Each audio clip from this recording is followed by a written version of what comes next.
میں نے آپ کے سامنے قرآن مجید میں سے 2 مقامات سے آیات بینات تلاوت کرنے کا شرف حاصل کیا۔ خالق کائنات جل جلالہ نے ارشاد فرمایا وَلَقَدْ كَرَّمْنَا بَنِي آدَمَ، ہم نے اولاد آدم کو عزت کا تاج بنایا ہے۔ یہ صدقہ ہے کملی والے آقا کا کہ حضور کے صدقے اللہ نے آدم تا عیسیٰ ہر انسان کو اللہ نے عظمت عطا فرمائی، شان عطا فرمائی اور اعلان کیا وَلَقَدْ كَرَّمْنَا بَنِي آدَمَ، ہم نے اولاد آدم کو عزت کا تاج بنایا۔ دوسرے مقام پہ اللہ رب العزت خود فرما رہا ہے ان الذین کفروا من اہل الکتاب والمشرکین فی نار جہنم خالدین فیہا اولئک ہم شر البریہ، کہ بے شک وہ لوگ جنہوں نے اہل کتاب میں سے کفر کیا، اللہ کے ساتھ کسی کو شریک ٹھہرایا، فرمایا وہ ہمیشہ ہمیشہ جہنم میں رہیں گے۔ اولئک ہم شر البریہ، وہ سب سے بدترین مخلوق ہے۔ مالک کائنات تو قرآن میں ایک مقام پر اولاد آدم کے لیے عزت کا اعلان کر رہا ہے کہ ہم نے اولاد آدم کو عزت کا تاج پہنایا۔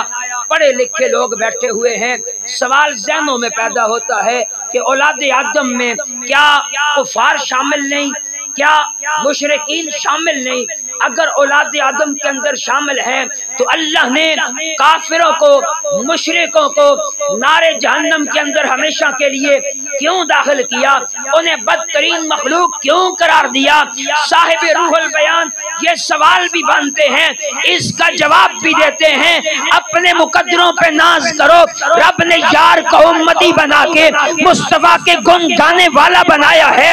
آپ یہ سوال بھی قائم کرتے ہیں، جواب بھی دیتے ہیں۔ فرمایا رب نے اولاد آدم کے سروں پہ عزت کا تاج سجایا، ان میں سے کافروں مشرکوں کو بدترین مخلوق اس لیے قرار دیا لأنہم سرقوا نعوت محمد صلی اللہ علیہ وسلم۔ فیصلہ رب کائنات کا، فتویٰ میرے مالک کا۔